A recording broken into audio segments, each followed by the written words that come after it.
So tonight's shiur was titled "A Guide to Baking Soft Matzot," and the truth is that there's so much in this shiur. Hen mitzad praktika, whether in terms of practically how you bake matzot, and mitzad halacha, mitzad adin, how according to halacha you bake matzah. Those are two different things, and I really can't show you over a camera the practical side of how to bake matzot. I did bring some toys and props and tools, but that's really just so you have a general idea of how to do this. But ultimately, the test will be yours. The reason I'm doing this shiur today as opposed to closer to Pesach is twofold. One, I would have had the shiur anyways today because this Sunday my kila was supposed to be baking matzot together. The Soft Matzah Bakery, our famous Soft Matzah Bakery, is supposed to be on March 29th. And we're supposed to bake matzot together. But unfortunately, the way the world is right now, we're not baking matzot together. I just received a shipment today of 80 pounds of shumura flour. And if anyone needs flour or anything like that, feel free to reach out to me after the shiur. Meaning our expenses happened, but our revenue didn't. You're also going to meet a part of me that you might not always meet. And in order to understand that, I have to share with you Haggadah, a little bit of an introduction. Chachmei Sfarad, our Chachamim, the Chachamim that I studied from, namely Harav Peretz. The attitude in Halacha that we have in the Beit Midrash is as follows, and it's different from perhaps what you might know as an Ashkenazi mentality or an American Orthodox mentality, and that is that we are not from the Machmirim. One, we don't like to be strict, needlessly. Two, we're not from the lovers of minhagim. So generally we stick to halacha and that's where we like to be. Three, we choose to always be machmir on mitzvot ben adam lechavero, mitzvot between us and our fellow people, in the way of our rabbis. And the mitzvot ben adam lemakom, the mitzvot between us and HaKadosh Baruch Hu, we usually err on the side of caution and say, HaKadosh Baruch Hu, Elel Chapayim, Rav Chesed, Ve'emet. HaKadosh Baruch Hu is a compassionate God. He can let things slide in the Ben Adam Makom department. Ben Adam Lechavero, between us and our fellow, that's already, so to speak, out of HaKadosh Baruch Hu's jurisdiction. And in the ways of Chachmei Sepharadim, we're careful about both. But the emphasis of our chumot tends to be in the second half. When I once was sitting with Rabbi Peretz, he said, I don't know that my great-grandmother, that's what he told me, I don't know that my great-grandmother was an expert in borer on Shabbat. Whether you could take the bones out of the chicken, or the chicken out of the bones, or the sunflower seed from the... Those halachot, I'm not sure. But I know that she had a gemach for orphans. I know that she took care of widows. I know that she took care of the people who didn't have food. I know that they were machamir in things, not speaking lashon hara about people, not ruining people's careers. Today, over the internet, you can destroy somebody this way. To be kind, to be compassionate, to be full of chesed. The last step is, in general, things that are mitzvot mideoraita, mitzvot that come to us from HaKadosh Baruch Hu directly. In those areas, we tend to be much more strict than in the mitzvot midrabanan, the mitzvot that we are commanded from a rabbinic level. So those of you who may be familiar with our stances on Hilchot Kashrut may not be so happy to hang out with us in the laws of Shabbat. And those who may hang out with us in the laws, I don't need to go to details. But that's the idea. The idea is mitzvot mideoraita. We are strict because those are directly from the creator of the universe. Those are mitzvot deoraita. But the mitzvot that are midrabanan, that's the halacha. Savek derabanan kula. When you're in doubt as to rabbinic prohibition, you're lenient. Savek derabanan, savek deoraita the chumrah. When you're in doubt as to a biblical law, a mina Torah law, you're strict. Unfortunately, many people have this wrong when it comes to Pesach. So you have all the pots and pans and utensils and countertops and cabinets and ovens and crock pots and blenders. People are crazy over how I don't kasher this and I don't kasher that. If you go to some people's houses, they have a separate Pesach kitchen. I know a family that they kasher their whole kitchen, and then what happens? By the way, I use this American term kasher. It's not a Sephardic word, but I use it because I don't have a better verb that I could use in English. They kasher their whole kitchen, and then they cover it up, and then they close it off, and they open up their Pesach kitchen. Because they can't, chas v'shalom, use something that they were machshir for Pesach. You all know the halacha. After 24 hours, that a kli, that a vessel hasn't been used, it goes back to being parve, min Torah. It goes back to being, again, another borrowed Ashkenazi term, it goes back to being neutral. It's not meat, it's not milk, it's not kasher, it's not taref. Rather, our chachamim stepped up and made a gezerah. Atu ben yomo, because maybe you're going to come and use the pot within 24 hours. And because of that, our chachamim decided that something will stay not kasher forever until you are machshir. Okay. That's a rabbinic law. Law, yes. But it's a stringency on the biblical law. Kitniot. We're going to talk about kitniot on Sunday. It's not even a law. I'll tell you this, it's not even a minhag. What do you mean minhag? What's a minhag? Because everybody did something makes it a minhag. It wasn't decided on by a group of Talmidei Chamim. And those who say that it was, I would love for you to show me which Talmidei Chamim, in which generation, which address did they sit in? Where did they meet? What are their names? Where's the text of the decree that they banned kitniot in? A gezerah, it's not a takana, it's not. At best, it's a familial custom that came to the Jewish community, and rabbis protested. Don't think that it went over quietly. Rabbis protested, and they lost. Like many things that rabbis protest and lose. Don't think that we're the first generation where rabbis try to do good and people protest. Unfortunately, you live in a special generation. The rabbis try to do bad and people don't protest. This is a different problem. But ultimately, all of those chumrot that people have don't come close to the real biblical prohibition of eating chametz on Pesach. Chametz, midoraita. HaKadosh Baruch Hu doesn't allow us to own chametz, to see chametz, to get benefit from chametz, to eat chametz. So from all the things in your house that you might have, the tomato paste that might have what? Tomatoes in it. Citric acid from where? From what? From who? Chumrot. But your matzah is the only thing with flour and water. I don't eat sugar on Pesach. Why not? Because back in the day, today is not that day. In your sugar, there's no problem of chametz on Pesach. In your rice, you don't check your rice, there's no problems of chametz in your rice on Pesach. You don't have to peel all your fruits and vegetables before Pesach. Your paper plates that have starch on them are not chametz from Pesach. But comes the chametz, nobody's careful about it. The matzah itself. I mentioned yesterday in my shiur that there was a famous Ashkenazi chacham who didn't eat matzah on Pesach, aside from a little bit on the first night and a little bit on the second night, because that's the mitzvah from the Torah, and the rest of Pesach he didn't touch matzah. Because maybe if there's anything he's going to eat on Pesach that might be a biblical prohibition, that's matzah. And because of that, I'm telling you already now that in Hilchot, matzah and chametz, we're very particular.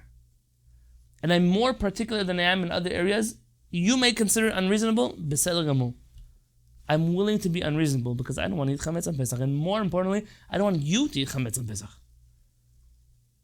And when I bake matzot for a community, I make sure, as much as I can, always loyal to Maran, the Shulchan Aruch. But when I can, it doesn't hurt me, to also take into consideration chumrot that were brought by other chachamim, that were mentioned not to contradict Maran chas v'shalom, not to violate Halacha chas v'shalom, but were practical, good suggestions. The measuring stick, I just spoke to Rav Peretz a few nights ago. The measuring stick is if the chumrah has a yisod. If this practice has a foundation. Is there really a problem of chametz that may come from it? Is there a basis for this? And if yes, we'll be particular about it. And those who wish to just say, whatever, flour, water, let's put it, those people are being dangerous. They're being reckless in the realm of halacha. So tonight, I want to teach you how to bake matzot, because you can bake matzot. You will learn how to bake matzot. But first you have to know the halachot well. And before I could tell you the halachot, I must first show you in general how the Kilat Shar Shamayim matzah factory looks. That when we have it, I drew for you a very primitive picture because I was running out of time from preparing the shiur. I didn't get my hands on my tools on the computer to put together a nice diagram. But if you'll bear with me for just a moment, I have this photo here. It's in the Google Classroom. So if you go to the Google Classroom and you go to holidays, whichever Google Classroom you're in, either the Shiviti night kollel or the special classroom, if you click on holidays, you'll find here matzah bakery diagram or something to that effect. Click on it, it should open up as a file. Step 1 is our house. In the house is where we do all the storing, and I'll share the steps with you as we go through Shulchan Aruch. But right now, just for a few minutes, let me walk you through the practical side of it so I can teach you the halachot of all those steps. In the house, we do a few things. we store our flour. So our flour is stored in a clean place, in a dry place, in an elevated place, in a sealed place. No kids, no hands, no water, no heat, no cold. Just a neutral, safe space for matzah. Flour. Second, mayim shelanu, the water that we have to have special for Pesach is stored inside of the house. If the heater is on, it's a winter, maybe in the garage. That happens in the house, and also what happens before Pesach is weighing of bags. So we weigh how much flour we're going to bake in each batch, in each 18-minute batch. We ziplock them off. That happens inside of the house. They're stored inside of our bin of matzah flour. And the water is portioned out into bottles or into sections, so we know, listen, we bake 1,300, 1,500 matzot. We have an operation that's going maybe 20, 30 people that are baking matzot with us. And we have all that taken care of before the day of baking even comes. Once the day of the baking comes, all of that stuff stays in the house. And you'll notice in area number 2, there's a covered patio. Covering is important. We're going to mention the halacha. The direct sunlight could be a problem according to sample scheme. You don't want any added heat. That's the whole point. No added heat. So not from sun, not from hot air, not from the heater, not from your hands if they get too hot. Just to keep as neutral of a temperature as possible. Because we don't have room to bake inside, we bake outside. So under our covered patio outside, we have a central table with a mixing bowl on it. This mixing bowl sits on the central table, and you have one person to the right, one person to the left, and one person who's mixing. Maybe even 2 people on each side of the bowl who are mixing. These people all come with standard issue Shiviti gear. By the way, I'm hiding it in my bag because I know that it's illegal contraband nowadays.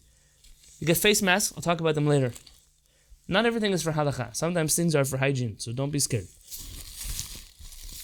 Disposable aprons that you wear on your clothes. You don't have to keep cleaning your clothes between each 18-minute run.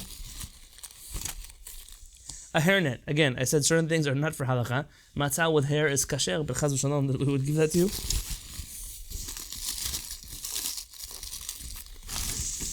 Those who are wearing this gear stand on each side of this, and I have a flour person and a water person. Those 2 people never meet. They're shomer negiah the whole year. They don't meet each other. The flour guy and the water guy, or the flour lady and the water lady, they don't get involved.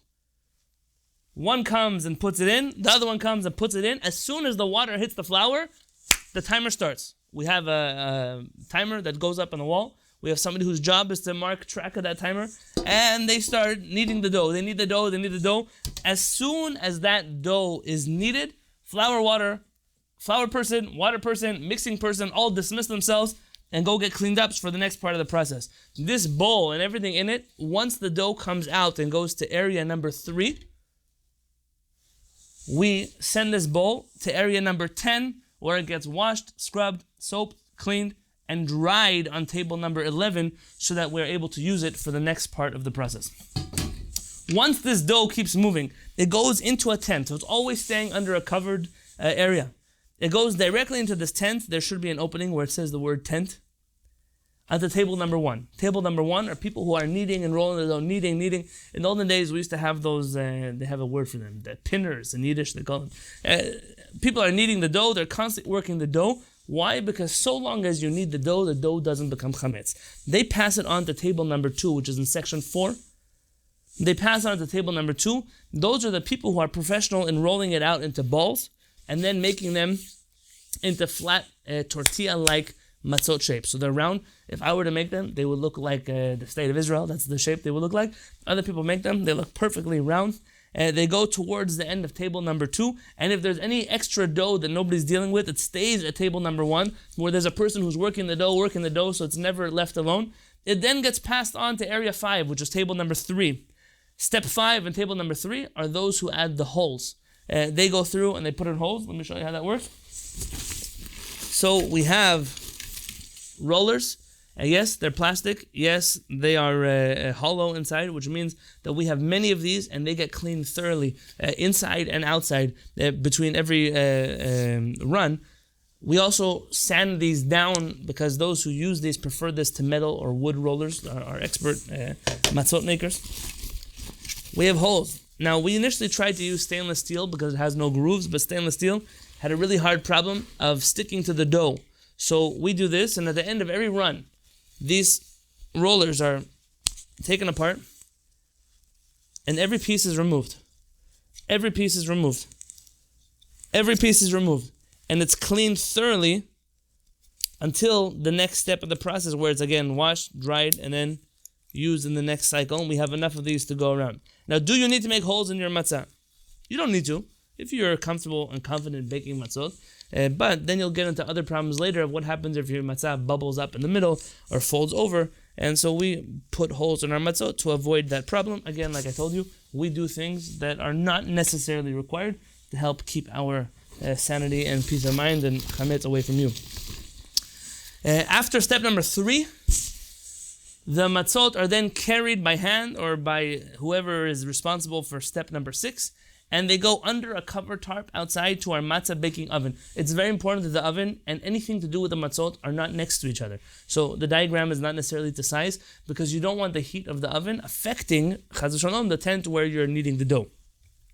This oven, you could use different heating elements, but we have a wood fire oven. We've tried gas, we've tried other things, and for us, sticking to wood was the best thing at home. It's probably not you have to know how to work with wood. The people that we have working with wood are experts in rolling dough and in working with wood. If you don't know how to use wood, don't use wood. Gas works just fine. I even asked Rabbi Peretz that your electric stove could work as well, if it's hot enough. In this oven area, the matzot are baked once on each side, and as soon as they're done, because if you bake a matzah too long, it will become crispy like any other dough. So the difference between a Sephardic matzah and an Ashkenazi matzah has to do not just with the consistency of the dough and how thin you roll it and how well you take care of it, but also if you leave any Sephardic matzah on the fire for too long, it'll become a very crunchy, crispy flatbread, and you have to balance fully baked, meaning not chametz, and you want it to still stay soft. At that point, the matzah gets brought to me to table number 8. I examine the matzot one by one to make sure, b'yeshuv hadat, that these matzot are good. Once the matzot come off the fire, if they need extra baking, it's a big machloket among the poskim, how much time, if any time, you have to bring them back to the fire or not, and that requires somebody who really knows hilchot matzot and things of there. At that point, we have 2 piles. There's the chametz pile and the matzah pile. I'm warning all of those of you at home. The first 300 matzot we make, almost 300 matzot, and that's a lot of time. It's a lot of dough. Most of them come out chametz. Why chametz? People really we don't bake matzot the whole year. If you're a professional matzah baker, you do this in your sleep. But we're working with regular people who are learning halacha with us, and learning Torah with us, and coming out from their regular careers to bake matzot. I'm not asking you to throw out your first 300. I'm not sure you'll hit that number at all.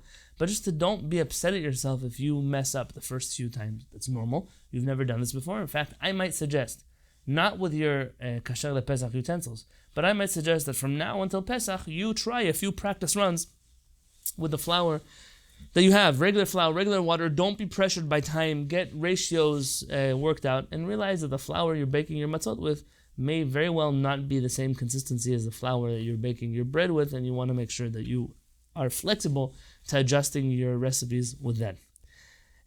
After the matzot, the chametz pile, that goes straight into lunch. We eat lunch and dinner with an abundance of half kosher the Pesach tortillas. And then we have matzah. On the other hand, those matzot, as soon as they're ready to be bagged, they get bagged at table number 9, sealed, labeled, closed, and put in a big bin. That big bin is important. I'll tell you why. Because we don't make doughs. That's the minhag, is not to make doughs big enough that you could take challah from the dough. But at the end of the day, you're making enough matzot that you would require taking of challah. We're going to see that in Maran. And ultimately, what happens at the end of the run is with all of the matzot in the same container. Sometimes we have extra, so we put it on the big freezer, a chest freezer. Those matzot, we take challah from them when they're all together in the same place. Now, really, would it be better that they're not all in bags? Yes, but you can do that at home. I can't really do that when we have 1,000 plus matzot being made. And ultimately, at the end of step number 9, the shift ends. That dough that started at number 1 and it was made in number 2 is over. That means that the tables, once like a snake, as we move forward, you clear table number 1, clear table number 2, clear table number 3. Those get scrubbed down with soap, with water, with rags, with scrubbers. I have steel wool that we use. Sponges, we have two different colors, sinks versus tables. That's not a halacha, again, just practical for us. And scrapers. We scrape the tables so that we can get off any residue of dough. We scrape utensils with that. Everything that we have is durable because we keep using it over and over, and we have enough to go around. There's a whole dedicated cleaning crew. Without them, I couldn't do Pesach. You think it's exciting to roll dough and mix flour and do all of that? But really, the truth is that without the cleaning crew, we'd have to end every 18 minutes and take a 2-hour break. These chevra are moslei nefesh. There's maybe more of them than there are bakers. From the people that are at the sink, mixing bowls and rollers and pins and taking apart and then drying them fully on table number 11. Step 11, to make sure that no water gets mixed back into the dough. Later on, which we're going to talk about whether you can add water to the dough later. You can, but we're going to talk about why. And then while things happen, if anything that falls on the floor, automatically we get rid of, so it's gone. So we have a cleaning crew that runs through, picks out the matzot, and part of it is the action, it's the hype, and it's the excitement. The more important of all of this is while we are baking matzot, we're constantly happy, we're joyous, we're singing, we're together as a kila. Everybody loves everybody. L'shem matzat mitzvah, we're baking for the sake of the matzot that we're going to use for the set of Pesach. At the end, when we finish baking all of our matzot, every person has the opportunity to make their own matzot for their own seder and to label them and take them home with them. Those matzot, it's a very important halacha. We're going to talk about, you can't use a matzah that is stolen. So you have to make sure that when you bake matzot with each other, that everyone agrees, listen, I don't remember which one is my matzah, which one is your matzah. I agree that whatever matzot we take, it's ours, and if you took mine, I'm mochel, because I don't want you to walk away with a stolen matzah on Pesach. It's an interesting halacha we'll get to in Maran. That being said, that is our entire process from step 1, with the flour, water, 2, mixing, 3 is going to be kneading, 4 will be rolling, 5 is punching holes in, 6 is carrying it across to the oven far away enough from the tent, 7 is baking, 8 is inspecting, 9 is bagging and labeling, properly storing them, and then you have number 10, which is constantly cleaning, and 11, which is going to be the table where we dry so that we can start all over again. On a normal year, we pray Shachrit together and Netzach Hama at sunrise, and we bake. Most years we don't finish before midnight. At midnight, it's our minhag. Not what if I could say. If they have a minhag, so I can have a minhag too. Our minhag is we make a barbecue, we all sit together, we enjoy, we relax, we're happy, Baruch Hashem, and then everybody comes a little bit late to work the next day because they're limping, because they're bruised a little bit, because they have never stood that long on their feet in their life, because they never knew that there are muscles in their fingers that could ache, that they never even knew they had muscles in their fingers before. But that's part of the chavaya. And you'll see it later that for those who are Kabbalistically inclined among you, the Arizal says that all kinds of special things happen to that person who sweats from baking matzah. Some of you just might sweat from the thought of going through this whole process, so maybe that works for you as well. I'm not a Kabbalist, you'll have to ask your resident Kabbalist about that. If you are okay with it, I would love to start with Hilchot Matzah, which is going to be found in your Shulchan Aruch. I posted a link in the Google Classroom. So if you want to go under the holiday section, you'll find Shulchan Aruch. You'll click on that. It will take you to Sefaria, and you'll want to scroll with me through the Halachot. We're going to be starting in chapter 453. 453. So Taf Nun Gimel. Dinei hachitim utchinatam lamatzot. The laws of the flour, the grains, and grinding them for the sake of matzot. I'm going to read Maran, read Rama. If there's any other insights I feel that are important to add, I will add them in. Don't be offended if I skip the Rama. There are some needless chumrot or extra things or scenarios that are not really relevant in Halacha today, and therefore I'm not going to focus on theoretical aspects. It's not the purpose of tonight's shiur. In our bakery of matzah, we always make sure that everybody who bakes, anybody who touches the dough, has been to the shiur and knows the shiur well, and we ask questions and people know the answers, and those who are not able to make the shiur just are not able to bake matzah with us. It's important that at least one person who is involved in the baking process is baki, is knowledgeable, very well, comfortable enough to know how to answer their own questions in baking matzot. If any questions come up, obviously, please feel free to call me. I'm going to work under the assumption that you're baking before Pesach. Baking on Pesach has its own complications. You're going to see Maran discuss that a little bit later. These are the things, says Maran, that you fulfill your obligation with matzah. What do you mean? In order for matzah to be kasher, for you to be able to use by the seder, it has to be able to become chametz. If it's not able to be chametz, it can't be matzah. B'chitim, u'v'se'orim, u'v'kusmin, u'v'shibolet shu'al, u'v'shipon. I told you many times before, I cannot translate these things into English, even though the common assumption is wheat, barley, rye, oat, spelt. I can't. But let's talk about wheat. Wheat. Let's work with that assumption. B'minhag likach l'chatchila chitim, says the Ramah in the name of the Maharil. Maharil is one of the great codifiers of Minhagei Ashkenaz. He says the minhag in Ashkenaz is to take exclusively flour matzot when possible. Aval, says Maran, lo be'orez, not with rice, ushar minei kitniyot, or any other legumes, not beans, not corn. I mean, again, I'm translating modern definitions of kitniyot. Nothing else aside from these 5 grains. They don't even become chametz. You can even cook with them, make meals with them. You can make rice stew if you wanted to. It doesn't become chametz. Maran here is categorically rejecting any notion that it makes any sense that anything aside from the 5 grains are forbidden to use on Pesach. Maran was aware of this minhag against kitniyot. I have a different shiur if you want about kitniyot, with some 55 sources over there that will take you through the evolution of a minhag that started as a snowball and ended up with an avalanche.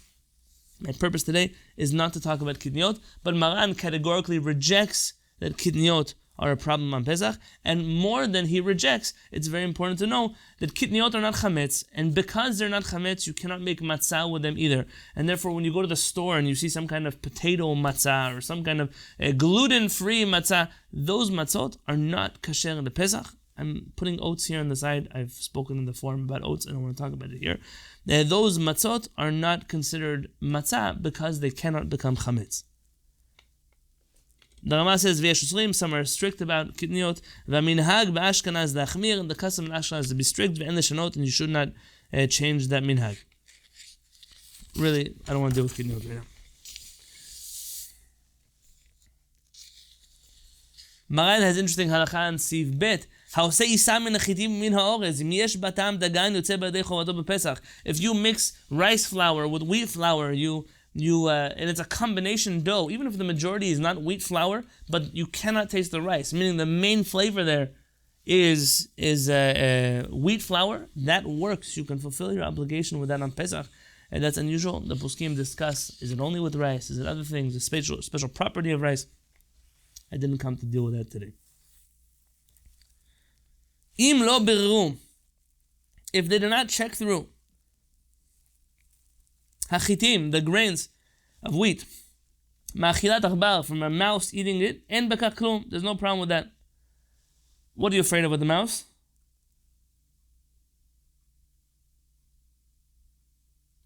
Because you might think that some of the flour will become chametz because of the saliva of the mouth of the mouse.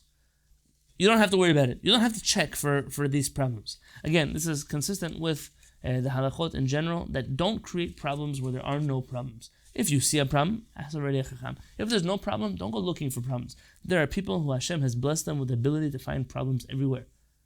I said in another shiur, Albert Einstein was said, you should be wary from people who find problems to every solution. Rama says, some of the grains sprouted and they didn't sift through it, it's okay. He talks about nullification in 60, not for me, but just realize that the story of the grains is not as simple as you might think. Here's an important halacha, because this is really going to be the basis of whether or not you can bake matzot at home. Hachitim, the wheat grains, she'osim bahem matzat mitzvah, that you are baking the matzot of the mitzvah with. Meaning, the matzot that you eat on the first 2 nights, those are called matzot mitzvah. Because you have a mitzvah to eat matzah on the first night, a mitzvah to eat matzah on the second night. If you don't want to eat matzah the rest of Pesach, you don't have an obligation to eat matzah. You cannot eat chametz, but you don't have to eat matzah the rest of the Pesach. So the grains that you use for matzat mitzvah, tov l'shamran shelo yiplu alehem mayim. Tov l'shamran, you should be careful with them, that water shouldn't fall on them inadvertently. Mishat ketzira, from when? From the moment they were harvested. Why? Because it rains in the field. Don't listen to the stories they tell you that they live out there in the fields and if it rains, they go cover the... You can't avoid nature. If it's not rain, if it's dew, if it's water, if it's whatever it's going to be, The wheat that's in the field, water doesn't affect it. There's a machloket among the poskim. Once those grains dry already, they're still in the field. They're still attached to the stalks, but they haven't yet. They no longer are getting nourishment from the ground. If already there, rain could affect them. That's for a different conversation. So ideal shemura, the ideal level of watching this flour, keeping it from getting wet, so the chametz process, chimutz process, doesn't start earlier, is from the time of harvest. Ulfachot mishat techina. Says Maran, at the very least, you should try to get grains from the time of tchina, from the time of grinding. They were ground. Now, from that point in time, you want to make sure that they were watched for. They were shmura. What is shmura? They were supervised. They were taken care of, that they shouldn't get in contact with water. Ched, Maran says, and in a time of dachak, what is the time of dachak? That's a time where it's a pressing situation. You could argue that you're living somewhere. I had an email this week from somebody. They're living very far out in the country, somewhere where there's no place, not even to get matzot at their grocery store. They're not able to leave their home. In that kind of situation, you just go to the marketplace and you buy flour there, and that flour is shmura. Shmura from when? From the time of purchase. So really, it's a misnomer. When they say shmura matzah, matzah shmura is shmura from when? Shmura from the harvest? Shmura from the grinding? Shmura from the store? I'd argue that it's very easy to get shmura flour. Maybe not the first kind. Maybe a little easier to get the second kind. But a shat atchak, definitely a person could go and get the third kind.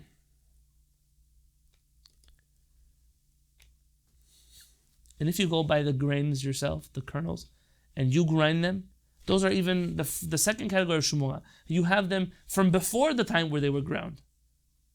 It's not so hard to get flour. But I will tell you that the reality in the commercial world of flour is that grains go through many processes where there's water. If it's soaking them beforehand, if it's washing them beforehand, there are tremendous machlokot among the poskim, whether or not, or how much water, how long in the water can your grains come in. And there was a time in Jewish history, the Gemara mentions, the Rambam talks about it, where Jews would actually put their grains inside of water, hot water, and all kinds of things like that. L'maaseh, it's very difficult to just go to the store and pick up your Gold's flour and walk away with it. There's somebody here listening to the Shiur tonight who's done research, a tremendous amount of research, sent it to me. He found somewhere here in the United States, not shmura flour. I order my flour. It's amazing. I order my flour from a New York matzah factory. I buy from them, and they send it to me. But they always laugh at me because they get it from California. But for whatever reason, I can't get it from the people in California until it gets to New York. So it has to go from here to New York, and New York it comes back to me. So if anybody in New York wants flour, I'll send it back. It'll be touring America, this flour. But for right now, if you can't make it if you don't live in New York or somewhere where or Yerushalayim, or maybe in those of you in the UK, you have access to matzah factories, you're able to go to the factory and say, I want to buy flour. They'll sell you flour. They'll sell you anything if you want to pay them enough money for it. They'll sell it to you. And you buy that flour and you have shemura flour. Have no fear. Now what happens if you can't get that flour? I mamash am not of the opinion that you can go to the store, and there's a Talmid Chacham who's a dear friend of mine his research has shown him that in America it's difficult to find this flour. I don't know the reality on the street. I don't know the reality of how grains are processed, but I'm telling you, I have a Talmid who's listening to the Shiur now, and he checked out, Biviru, mamash, he checked it out, that there's a company in Illinois somewhere, they grow their own grains. They don't purchase grains and then grind them. They grow their own grains. They sift them with no water. They clean them with an air cleaner. They sort them based on colors, so the darker colors, lighter colors, and they grind them into flour with no water involved whatsoever. If you want to call up this company, they do shipping. I don't know how the world of shipping looks like today. To anywhere in the United States, I can guarantee you that flour that you're going to use is shmura, and you can use that for baking matzot. If anybody wants the contact information, I don't work for them. I never spoke to them. But that's one place where I can tell you we researched, and it's okay for you to use that flour to bake your own matzot. If those can't get to there, then it could be, listen, I have 80 pounds of flour that I'm not using now. I'm going to take a little bit for myself. The community already covered the almost $300 cost. If anybody wants to help ease that burden, I'm sure that we can find a way to get some to you. Let's talk after the shiur, B'ezrat Hashem. Hey, Maran talks about the prohibition of liltot. There was this thing that was done, I told you, with the water and the grains. Maran mentions in Vav, sakim shotim behem kemach, the storage containers or the sacks, literally, of the flour that they use for the whole year. That if you want to wash those sacks well, you have to untie the threads to make sure that they're kasher. Let's not get into that. We don't do that. Halacha zayin. This is important. When you take the sacks of flour from the place where they grind them back to you, you can't put it on top of an animal. You can't put it if there's no saddle, there's no cloth, or a thick material that separates between the animal and the cloth. There's different reasons given among the poskim. Some understand this to be that the animal might sweat, and the sweat of an animal could cause your flour to become chametz. Some say that it might be the heat, the extra heat that's given from the animal. You already have heat. We're going to mention that from the time when you grind the flour, that friction causes heat. You have to wait a certain amount of time. The Ashkenazim were strict, Aruch Shulchan, even 3 days. Maran asks you for a day to wait until your flour cools down. When we're going to talk about heating and cooling, I can't deal with the realities in modern science. If one of you is a Tamich Chacham and you also know how to deal with that world and you want to run some experiments, I would very much be open to hearing the reality of many things. But Lamase, this is how Maran is ruling it the Halacha. So you want to make sure it's not sitting on the animal. That also means that you shouldn't sit on the sack. You want to make sure that if the animal makes heat, you also don't want to make heat. Ramah mentions the Chumah of the Ashkenazim to not put too many sacks of flour stacked up on top of each other. I saw one of the Chaonim try to write that today you have to be careful when you deliver the flour that it should be in a closed truck with no windows, and it should be elevated from the ground of the truck, and it should be away from the walls of the truck, and they should deliver the flour at night, and it shouldn't be when the sun is out, and which time of the night. And there's a limit to how much you can do. There's a limit to how crazy you can become. I don't see that chumah to be necessary from the words of Maran.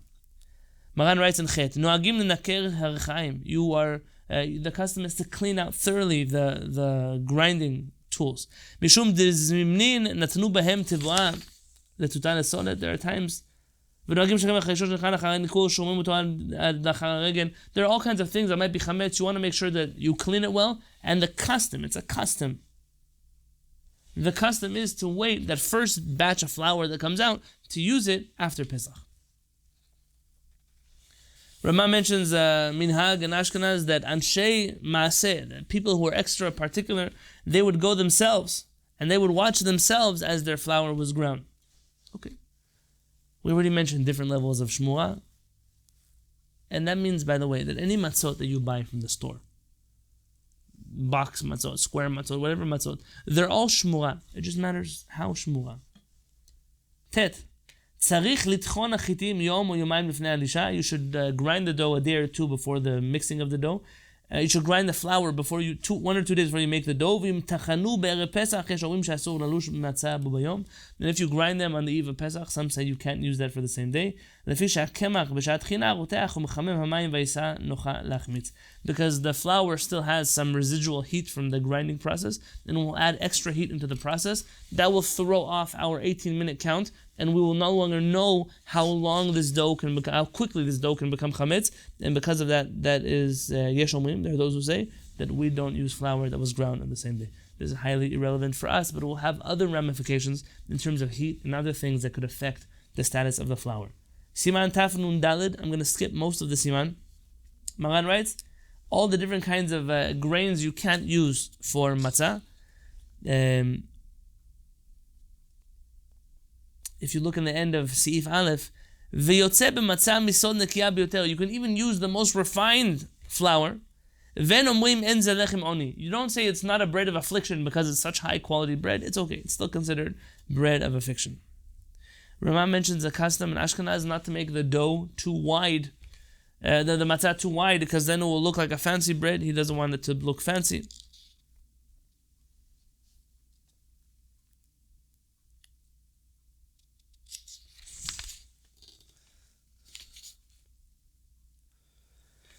Look at Halacha Ballad, it's what I mentioned to you. En adam yotzei yedei chova b'matzah gzula. A person does not fulfill their obligation with stolen matzot. במה דברים אמורים? כשגזל מצה. That's only when you steal the matzah itself. אבל אם גזל חיטים או קמח ועשהו מצה, but if you stole the grains or the flour and you made matzah, you would say, but you can fulfill your obligation, שקנה בשינוי, you acquired it through a שינוי. ודמים לבד הוא חייב לו, and he only owes him money back. Really, this is not practical. The only practical ramification I can think of today, it's what some Acharonim were careful about, that when baking together in a chavura, that you want to make sure that all, by the way, please, the word chavura in Hebrew with a vet, not a chabura with a bet. Chabura means a bruise, a chavura means a group of people. People say, you want to come to chabura on Saturday night? No, I don't want to go to any chaburot, I don't want any bruises. Now those who are Sepharadim, who are accustomed to pronouncing all vets as bets, which is Arbit, Yaakov, fine, I didn't talk to you. I'm talking to those who differentiate between a bet and a vet, and because of that, they now are giving everybody bruises. When you bake a matzah bechavura with friends, you want to make sure that nobody's makpid on each other. I'm not stealing your flour. I don't know how much we each invested here. We are all equal here. Whatever is yours is yours. Whatever is mine is mine. We're keeping. We're not makpid. We're not stealing from each other. Everything that you have that you're taking home with you is yours. It's important to say that. We now come to the next step. So flour. Let's summarize. The flour has to be shmura, at least for the. Not has to. It should be shmura for when. From the time of harvest. If not from the time of harvest, from the time of grinding. If not from the time of grinding, from the time of purchase. And really to be about that, to know whether this flour already became chametz before you purchased it or not. And to store it in such a way that it's not so if you store your flour in front of the heater, it could be a problem. Because of that, you want to avoid such issues. Din maim shelanu. The laws of water, shelanu. People always say, what do you mean, maim shelanu? Of course, the shelanu is mine. Maim shelanu does not mean our water. Maim shelanu means milashon lina, from the terminology of lalun. It rested, sleeping water. It's a water that spent the night. Maran says, en lashin ela b'maim shelanu. We only need dough with water that was lanu, that was waited a night. We'll explain. Ben shehem mei borot u'mayanot, ben shehem mei neharot. Whether they come from pits and wells or whether they come from rivers. V'shoavin otami ba'od yom. This is the process of getting maim shelanu. We draw the water while it's still day. Says the Ramah, samuch leven hashemashot. That means right before sunset. Or right before sunset, which is right before ben hashemashot. This is a big difference. Sepharadim, the minhag was to take water in the middle of the day. Ashkenazim were very particular that when it's getting dark, they take water. To each their own. I saw Ashkenazim that wanted to say that Sepharadim, their Matzot are not Kasher because of this. I don't have what to say. Okay, all the water in the world was taken at some point somewhere during the day. Or ben hashmashot, or says Maran, it could be also ben hashmashot. Ve'en lashin behem ad she'avor halayla kula. And we don't use that water to knead dough unless the whole night has passed. So if you're baking matzot on Monday, unless you already drew water for your matzot on Sunday, you can't use that water on Monday. You can't wait, I need more water. What am I going to do? We're going to talk about what happens if you run out of water. That's an important thing to know. Okay. But you can draw water now for the next week. And if it's a hot season, this is all practical here. Put it in the cellar where it's cold. And if it's a cold season, then you should put it out in the open air because the cellar will be warmer naturally. And you have to wake up early, says Maran, and bring them into the house before the sun rises, even on a cloudy day. Why even on a cloudy day? The Chachamim are very careful. When there's clouds, it doesn't mean that it's not hot outside. It means that you can't tell how hot it is outside. And because of that, you have to make sure that before the sun rises, you wake up and you bring them in. What happens if you didn't do that? So the Ramah has here, and if you didn't wake up early and bring them in, if they didn't stand outside so long that you touch them, it's not hot, it doesn't harm anything, nothing happened. But I happen to lean that the Ramah here is correct. He's not arguing with Maran. He's simply telling you, the ideal is to get up before the sun does. But if not, it's okay to bring it in before then. It's better to put them under the patio. So my diagram, picture number 2, under the awning under the roof that's sticking out from your house. Because you might forget and you'll wake up and you'll bring them to the house. Maran mentioned that in the Beit Yosef. Says the Rama, when you walk the water under the sky, you should cover them so they don't get heat. How many seconds? How many seconds from your outside to your front door? I don't know. What happens if Pesach falls down on Shabbat? So there's a few solutions. Do you take it on a Thursday? Do you take the water on Friday? Do you ask a non-Jew to do it for you on Shabbat? Interesting halachot. That's not my jurisdiction.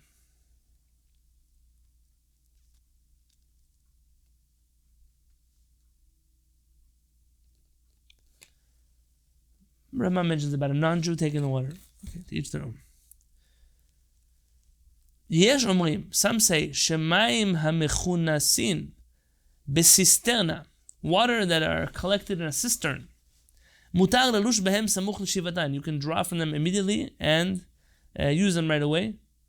Ve'en la'akel b'davar im lo b'shat adchak. Says Marano, you shouldn't rely on this opinion that you could use the water from the cistern unless it's a shat adchak.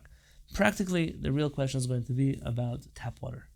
What's the situation with tap water? The poskim fought wars about this. Really, I'm going to tell you that Mayim Shalanu, do Mayim Shalanu. It's not so hard to have water that you leave out. The question here is, which water can you use? There are some matzah bakeries that pride themselves that they don't use tap water. Why not? They use mineral water. Why? Those minerals and the things, they might be like the spices, which Maran says you can't put in the dough because it might make the things rise faster. Because of that, we don't use any mineral water. I use bottled water. It's easier for me to portion it out. I'm not afraid of the minerals inside of the water. Some people go and they dafka go to a river or somewhere to get water. Please don't feed me your matzot. Most commercial institutions are using their tap water that they then have mayim shalanu. They make them wait overnight, and that's the correct thing to do. Minastam, today you just have to keep your water indoors in a place where the heater is not on. So in my house, I do it in my garage if it's this time of year and it's still cold. Gimel, Maran says, En nalush b'mayim chamin. We don't use hot water. Even if they were only heated up with the sun. Not from water that was heated in a big container. Even though that's a thick metal and the water inside is not hot, really, they're just neutral, lukewarm water. Even if it's not really on the fire. And if you use warm water, or you use water that was not mayim shalanu, asur, the matzah is asur to eat. V'yesh cholkin, and some argue, umatirin belash b'mayim shalanu, and they say that if you use water that was not mayim shalanu, that it's okay. V'yesh omrim de b'shogeg mutar, and some say that in shogeg, if you made a mistake, you didn't know, it's mutar. Uv'shat adchak keshes t'mochanem, says Maran, even though Maran is not ruling like this opinion, it needs to be mayim shalanu. Maran says in a pressing situation, you can rely on that opinion. Says the Rama, and even if there's no pressure, the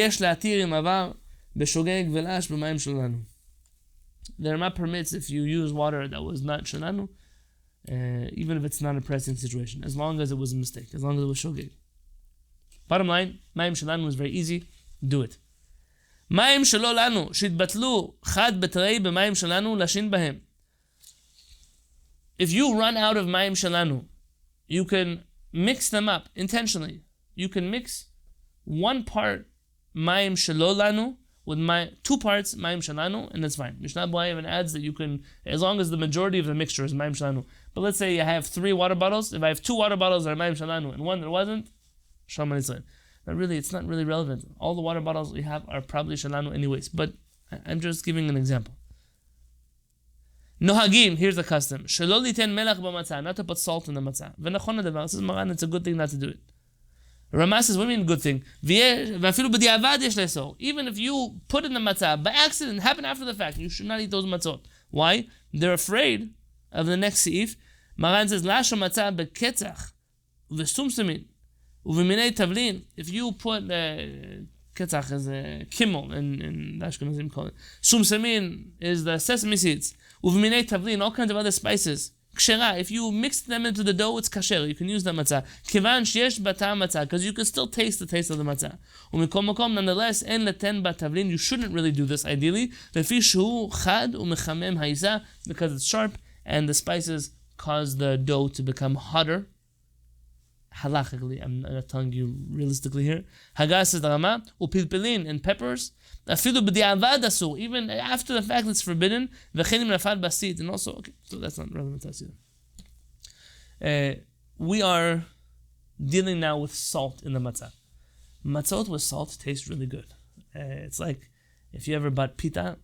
Example, when I used to live in Israel, when I could, I was in the middle of a Shiur, so one class to another, I would go to the Arab, I would buy him my pitot from him, and the pitot of an Arab, I'm on camera.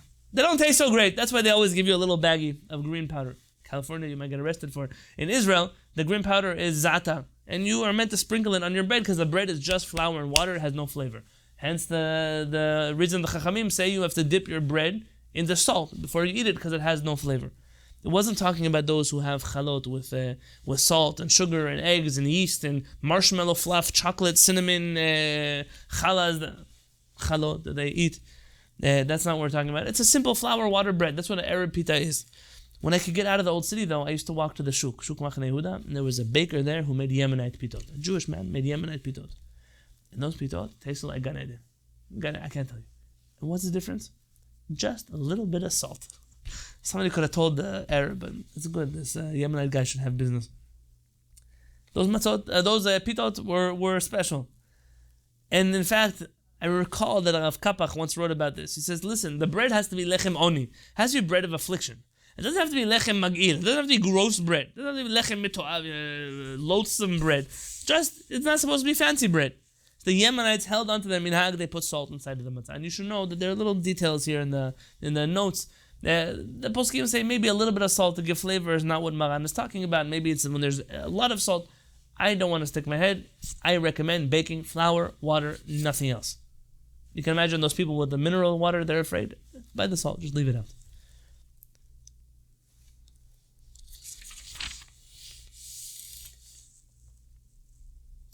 So we mentioned flour has to be. We mentioned water. Water has to be mayim shelanu, has to have spent the night to reach a regular temperature.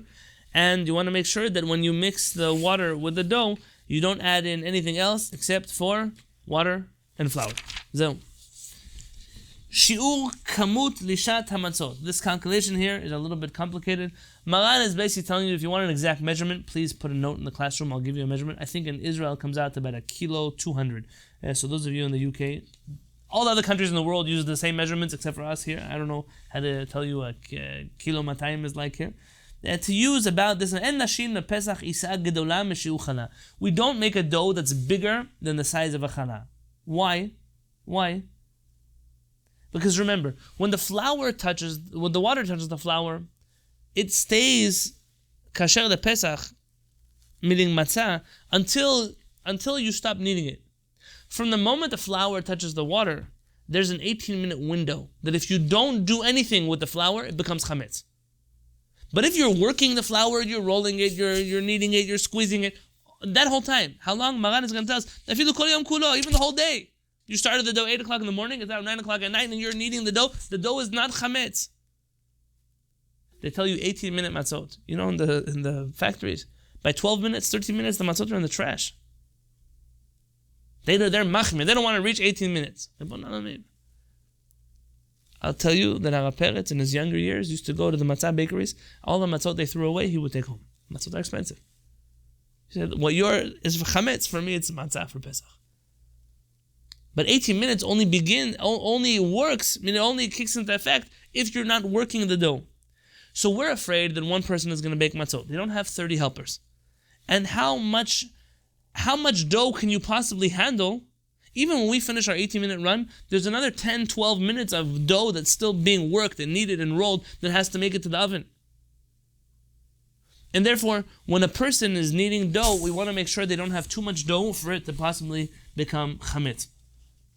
Mishnah Berurah has a fascinating conversation that most of the bakeries in Ashkenaz were not careful about this, and their assumption was that there are just a lot of people. There are a lot of people around that could help, and they were very fast, and everyone's working the dough, and that's why they were lenient to violate the Shulchan Aruch. But I would stay away.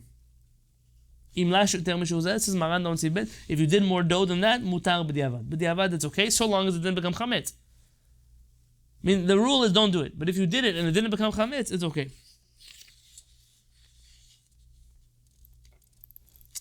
Taf nun zayin, din hanhagat chala b'isad matzah. So how do you take off chala from the matzot? That's what I mentioned to you earlier, but I'll read it to you from Maran. So now you finish baking. You have the matzot. What do you do with the matzot? How do you take chala from them? מפני שצריך לדקדק בשיעור העיסה שלא להרבות בה משום חשש חימוץ. Maran says, because we are particular about how much flour, how much dough we make, so it doesn't come to chashash chimutz, to maybe become chametz. Umutav shimed ba, and it's a good thing to take smaller doughs, to make smaller doughs. Lachen tov lekarev haisot yachad b'shat avashat chala. What you should do is, everybody, listen, you have a dough, and he has a dough, and she has a dough, and we all have doughs, everyone that's less than the amount. We should all bring them together on the table, so they're touching each other. Shishku zobazo, they should kiss each other, they should touch each other. The shema yesh v'machat shelo haya b'kashiur, maybe one didn't have enough. V'im i efshar lafrish chala be'oda isa mipnei hamehirut, or because you're working too fast, you're not able to take chala from this. Yafrishena achar afiyah miyad. Then immediately after the baking, you should take off chala. Shiten kol hamatzot b'sal. You should put all the matzot in a basket, meaning in one container. This is an important to create them into one dough again. Vasal mitzarfa mechala. The basket causes them to go back to being one chala. V'zehu haderech hayoter nachon. Says Maran, this is the better way to do it. So the Maaseh, we don't do the first way. Maran himself says do like the second way. And Maran is, it's an option to do the first one, but really the second one is best, to take the chala afterwards. Sometimes there are people who come to the bakery and they say, I need my matzot now, I'm flying to Israel. We didn't take chala yet, so I told you to take chala from your own matzot. There's a way to do that as well. It's not how you should, but that's what the Ramah mentions. Vim haya bo shiur chala. Okay, Ramah is going to talk about this.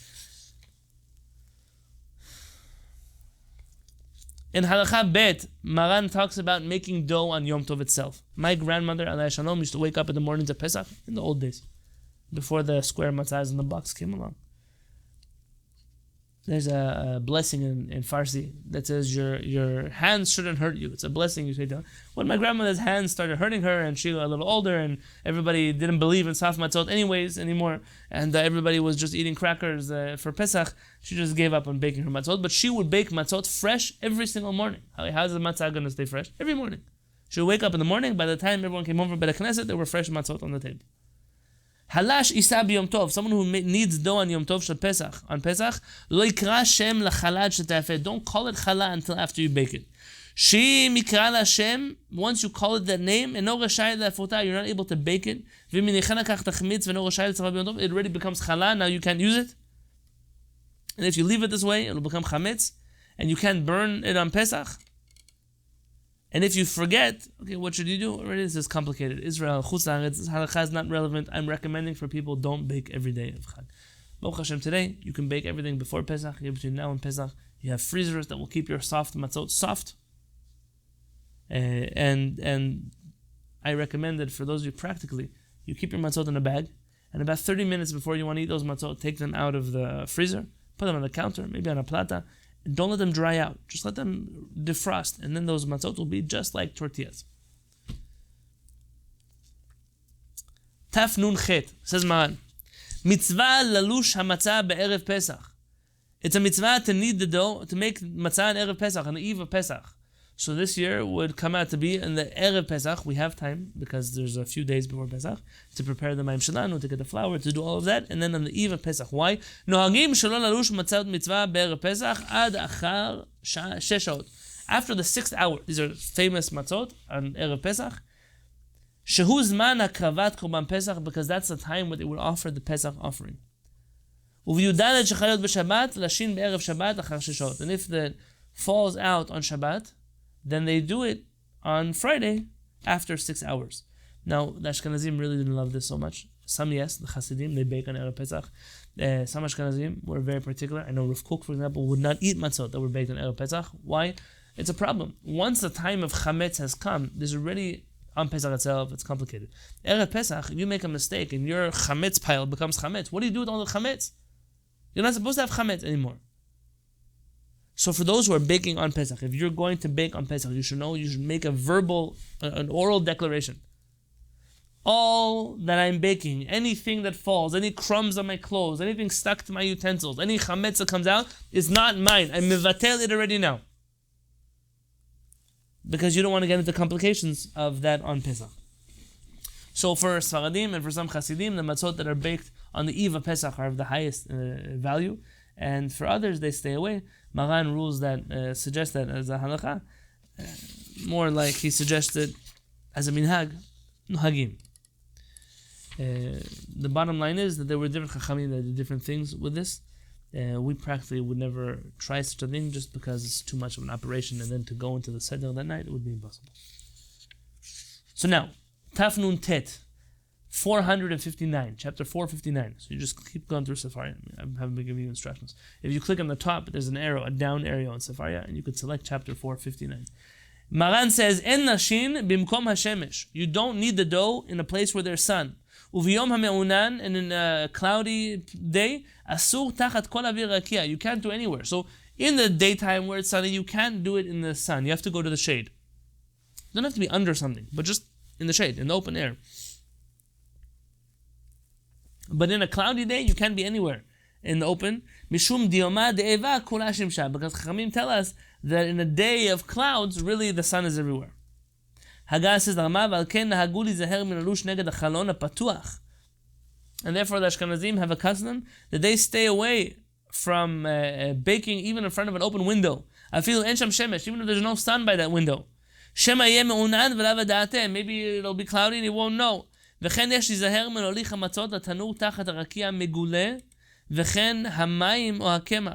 therefore it's important that a person should be careful not to walk the matzot from the tent to the oven or anything else, the flour under the sun.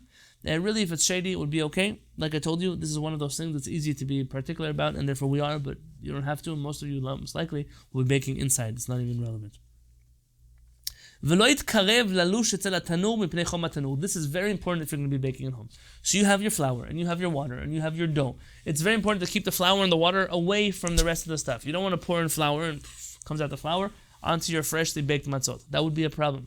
You want to learn how to keep things separate. So bake it, make your bowls in one room, mix the dough, bring it to your kitchen on a clean surface, knead that dough, and then when you come to get ready to put the matzot, if you want to do it in a frying pan, in a skillet, however you plan to make your matzot, you don't want to be kneading the dough right next to the oven or to the stove or to the fire, because that's going to obviously increase heat, and then your bread cuts the chance of becoming chametz. I'm going to stop right here for a moment and just say, so what's really the difference between chametz and matzah? No, we're going to see it in just a moment. Give me a minute.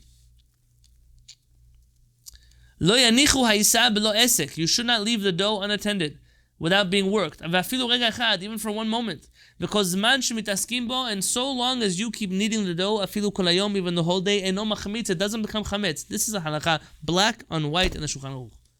Why Am Yisrael doesn't know it? Everybody knows about 18 minutes, but nobody knows about this halacha. I'll never know. And if you left it for this amount of time without touching it, it's chametz.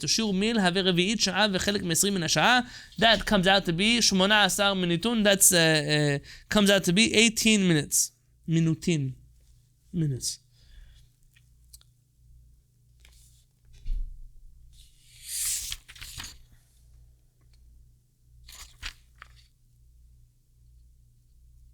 The Rama says you should make the matzot fast because you want to make sure the dough doesn't rise faster. And once you've begun kneading the dough and your hands already warmed it up a little bit, if you leave the dough for one moment, immediately will become chametz. You don't have 18 minutes from when you stop kneading the dough. Because once you started kneading the dough, you've unleashed a beast inside of this dough, and that can become chametz at any moment, says Maran. So you want to make sure that you count 18 minutes from the water touches the flour. But so long as you work the dough, it's okay. And if you're doing two doughs and one became chametz, you should know the other one for sure became chametz as well. And there are other ways to tell if your dough became chametz. Just don't reach that place. Gimel. Im ha'isha shehi lasha, hi mekatefet b'mayim. If a lady is mekatefet with water, so she's the one kneading the dough, and what's mekatefet? She's glazing the challah with water. That's something that people do. Maybe not with matzot today, really, but in those days, there was something that was done. You do it with bread, you do it with other things. I want to just stop here. Maran, it's obvious to him that a woman is doing this. It's straight out from the Gemara. I once went to a matzah bakery back in the day with Rabbi Yosef Tenler, was my rabbi in Baltimore. And not my rabbi in Halacha, but I learned Gemara from him. And he took me once to the Pupatzelem Matzah Bakery in Williamsburg, New York. And it was a fantastic thing to watch and to see how the chumot that started have only gotten worse as time has progressed. The things that people should be careful about. I'm not saying anything about them, just in general to see. One of those things he spoke to me about, Rabbi Tenler, was that he remembers that when they started baking matzot, who worked in the matzah factories? So it was mostly orphans and widows, people who had no income, and the rabbis wanted to help them get jobs. So he remembers especially that it was mostly immigrants. So mostly women who were immigrants, the Russian ladies, the Polish ladies. He says many of them weren't religious or anything. They were just ladies that the rabbis wanted to help employ them inside of the Jewish community. And in matzah factories, it's a full year job. I mean, you can work the day after Pesach. Think about big organizations, give out matzot. How much matzot do you need? The whole year you're baking. And then another guy opened up a matzah factory, and whatever you do in matzot is not enough to say how much quality can you have in your matzah, how much crunchier can your cracker be than the next guy, how much more burned can it be, thinner. There's not much proprietary about the product itself. So what do they start doing? They use kashrut as their business model. And he said he remembers the first guy said, you know what? We don't let women work in our factory anymore, only men. And immediately when this guy said it, he went to advertise, I'll have men. My matzot that I sell only come from men. So the other factories they wanted to stay up with the games. They fired all the women. Now the women didn't have jobs. Then at a certain point they said, we don't have any men. Our men are not just Jewish, but they're Jews who are Shomrei Shabbat. Wow. So they fired all the immigrants they fired them also. Then what's the next step they did?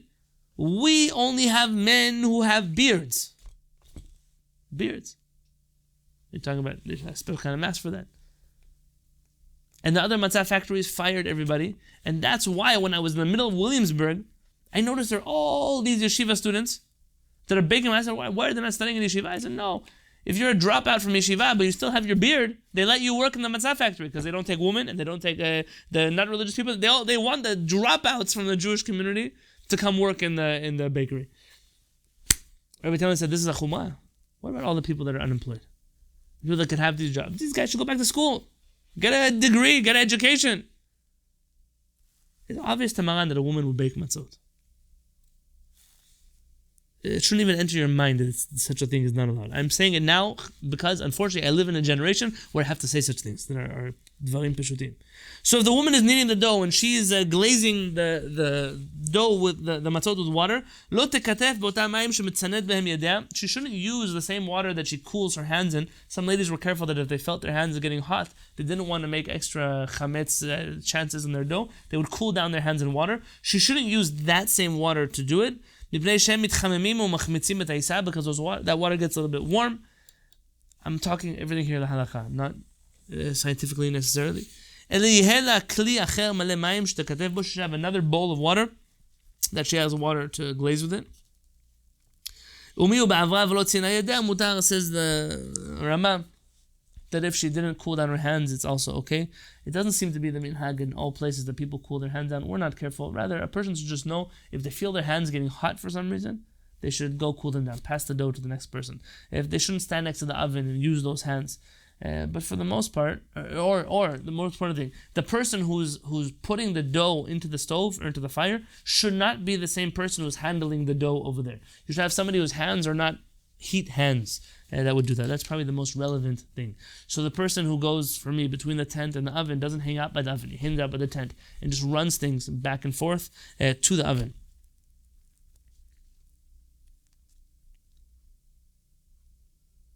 The Rama mentions here, it's very important that the knives that you used to cut and all the tools, you should scrape them and wash them, because dough doesn't just come off with water. You want to make sure you scrape, and especially things that dough sticks to them.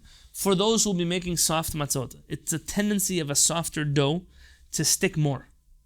And you want to just make sure that you are cleaning your utensils better than you would otherwise.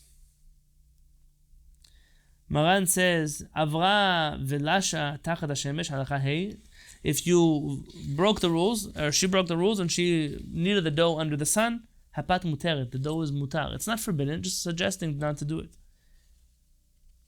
Im haisaraka, what happens if your dough is too runny, it's too watery? What do you do? So what would you normally do when you bake? You take some extra flour and you throw it in the dough. Maran says, Im haisaraka lo yosif ba kemach. You can't add flour to the dough once you finish kneading. You shouldn't. Ela oseh isa ketana megibul kasher v'yarvena im haisa haraka. You should take a new dough, make a dough that's drier, and mix it in with this dough. So you have to be a little bit good with doughs. So if this dough had an extra half a cup of water, make a second dough that has less than half a cup of water, and mix it in. First knead that dough, and then mix the second dough with the first dough, and it will balance itself out. Why? Because we're afraid that if you add flour once the dough has already got shape, that flour will not mix well, and it will stay in a pocket inside of the matzah. So it'll come Pesach, and you split open your matzah, and the flour will come out, and all of that. Because of that, Maran writes that one should be careful. Is based on a tumat addition. One should be careful not to do that. Haggadah, says the Rama, V'yachik hamatzot me'akemach. A person should keep the matzot away from the flour. Ki hakemach hanidbak behen ba achar kach b'tafshil mitchametz. Because that flour that will come afterwards will come into food and become chametz. I once had a student of Rosh Shlomo Zalman Auerbach in my house. And he was a professor at Hebrew University. He told me that he made an experiment where he put raw flour into an oven, into a fire, and saw when it came out that you couldn't make dough with it anymore. It doesn't come lidei chimutz, but the bottom line is you should be careful about this. Make sure that flour and water. Remember, back to the first thing I said in the beginning of the shiur. This is playing with fire. Literally, it's chametz. So you can bake your own matzot. Just don't be lax. Be particular. How much does flour and water cost? Err on the side of kasher when you can. You don't want to eat chametz on Pesach, but you can do this. But when I finish with the matzot, I'm going to walk you again through a process and how you could do all of this inside of your house. Dinei matzat mitzvah. Says Maran, what about the matzot for the seder? En lashin matzat mitzvah. You don't need the dough of matzah for the mitzvah, the night of Pesach, the first 2 nights in Chutz La'aretz. V'lo ofin ota al yedei goy or al yedei cheresh, shoteh v'katan. You can't use someone who's not Jewish, somebody who's cheresh, who's shoteh or katan, somebody who's unable to communicate with others, somebody who's mentally unstable, and somebody who's a child. Why? Not because anything bad with them, but because in order to bake matzot properly, you have to have the right intentions. So what about non-Jews in the matzah bakery? We've had this question here. There's a famous practice that was done in Egypt. Rabbi Yosef records this in his books of Halacha, that in Egypt, over there, they trusted the goyim to bake their matzot more than them, because the goyim made pitot and lafot and all these flatbreads the whole year, and they were experts in making matzot. If the Jews were to bake matzot, they would come out flop. So they would hire these non-Jews, the Arabs, to bake the matzot, and they would stand over them. And they would make sure that all the things would happen according to Halacha. If it's an ideal situation, maybe you should avoid having anybody who doesn't understand the importance of matzah and halachot of matzah. And if one needs, then they can consult with the Talmid Chacham about how they can include those who might not be Jewish in this process. It's most important. For example, with people who are still in the process of Giyur, for us, that's the most relevant. And it's very important that a person should not feel excluded from a mitzvah. There are ways, Baruch Hashem, in which to make this work. Harosh, the Rosh, היה משתדל במצוות מצווה ועומד על עשייתה ומזרז. We're in chapter 460, in section 2. הראש היה משתדל במצוות מצווה ועומד על עשייתה ומזרז העוסקים בהם ומסייע בעריכתן. The Rosh used to be involved himself. He didn't let other people bake his matzot, and he would be there and he would stand over them and he would hurry them up. ומסייע בעריכתן, he would help with them. וכן ראוי לכל אדם לעשות. And every person should do this, says Maran. להיטפל הוא בעצמו במצווה. You should take care of your own mitzvot. We have a split between reality and halacha. Most people, they've never seen a lulav grow. I once had a guest here, like, wow, those are real palm trees? Yeah, they're real palm trees. Where I come from, we don't have palm trees. I never thought about it. When I was in Yeshiva in Baltimore, they used evergreen trees for schach. I never saw an evergreen tree. We use palm trees for schach. People don't know what a lulav grows. They wonder, so how do I hold the etog like this, or what, the pitam up, pitam down? It's because you've never seen an etog grow. That's why you don't know how to hold it. They talk about shchita. I've never seen a chicken before, so I'm supposed to know which part of the chicken is shchita on. Matzah. You're used to buying matzot in a store. You've never felt the experience. You know what people are like when they sit here in the Beit Knesset and they eat a matzah that they spent 15 hours baking? It's their matzah. They own their Judaism. The educational value, forget the mitzvah value, the educational value in teaching Jews to be involved in their own mitzvot. You have a mitzvah to write a Sefer Torah. I didn't fulfill the mitzvah yet. But do we know even how to write? Have we taught ourselves? It's one of the mitzvot. Before you start putting plastic liners in your sink. I had a Talmid Chacham came here in my Beit Knesset. He has a fundamental model in which he makes tefillin with boys before their bar mitzvah. What do you make tefillin? Not just writes them. Makes the tefillin, the batim, takes the leather, makes the prints, and they wear their tefillin. And they're not 1,000, they're kasher. But they follow some leniencies there? Yes. Because when that boy owns his tefillin, he's not going to forget a day to wear them. Those are his tefillin. To have ownership over your mitzvot. Matzot. Why are mitzvot any different? Chachamim were careful to bake their own matzot. Someone shouldn't tell you, no, you can't bake your own matzah. You can bake your own matzah. You simply have to know a lot. Well, maybe you'll make a mistake, but maybe I won't. Why don't you trust me? I went to the Shiur on Wednesday night. I learned how not to make mistakes. That's what you tell them. I'm telling you now all the halachot you need so you can bake properly. Long? I know it's long, but it's important. Because this, when you know this well, you can do this for the rest of your life. And you will never have to rely on somebody else. Somebody once told me, I don't know what to do. I'm stuck in a place, the Jewish community won't sell me matzot. Why are you dependent on somebody? Why are you dependent? You don't know how to buy your own flour, make your own water, and make matzot? Of all the mitzvot, this is the least complicated. I'm not asking you to do shchita. I'm not asking you to do... This is a simple mitzvah. A very holy mitzvah, but a simple mitzvah. Hold on tight. We have a few more halachot left. And God willing, we will get through the mitzvot here. If you're baking after the time where you're supposed to burn the chametz, you should say, Kol piruim shiplu b'shat lisha v'aricha. All the bits of dough that fall in the process, v'chen batzek nidbak bekelim, and all the dough that's stuck to my utensils or anything else. Ani mevatel otam. I nullify them. Kadesh nimsash mevatlan kodem chimutzan. Because you now give up, you do bitul on them before they become chametz. Now it's not chametz. You're within 18 minutes. It's okay. You want to do that before you make it into chametz. It says Maran, we don't make shapes. There are all kinds of designs. You ever seen chalot that come, not our chalot. You see like a bread, it comes with a rose on it, or a flower, or a shape, an animal. We don't do that. To make like birds or animals there. But that which they comb the dough, so that it doesn't rise. That which they make holes. Maran mentions making holes in matzot. You don't have to do it, but we do. Mutar, it's permitted. The reason we don't make shapes is because you don't want the matzot to sit around and wait. But if you're involved and you're making holes or you're rolling or whatever it is, that's considered being involved with the matzot as well. This is an important halacha that I don't think anybody knows. There's a famous teaching of Chazal. What happens if you are coming home and you have your matzah and you put it on the counter and your assistant at home doesn't know and they takes the matzah and puts it in the bread box with all the other bread or the bag with all the other bread. And you say, where's my matzah? Which matzah? The matzah I left on the counter. Oh, I put it with the bread. The chachamim are dealing, so what happens? You look in the bag and you can't find your matzah. Why can't you find your matzah? How do you get confused between a matzah and your challah? Because a matzah and a challah look exactly the same. And they taste exactly the same. And they smell exactly the same. They're the same exact thing. You eat a lafa the whole year, you eat a lafa on Pesach. You eat a pita the whole year, you eat a pita on Pesach. You eat egg challah with cinnamon and marshmallow fluff the whole year, you can't eat it on Pesach. Don't steal bread from the Germans and then get mad that you can't eat on Pesach. The bread that we eat, you can eat on Pesach. I told once a person from Mexico, the traditional Mexican food is all kasher Pesach.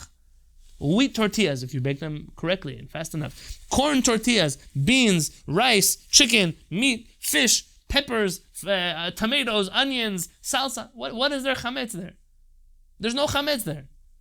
It's an unbelievable way. So what happens? What's pressure before Pesach? What are we going to eat for 8 days? What's going to be with us for 8 days? Are we going to clean? It's a fabricated problem because people don't live in organic Judaism.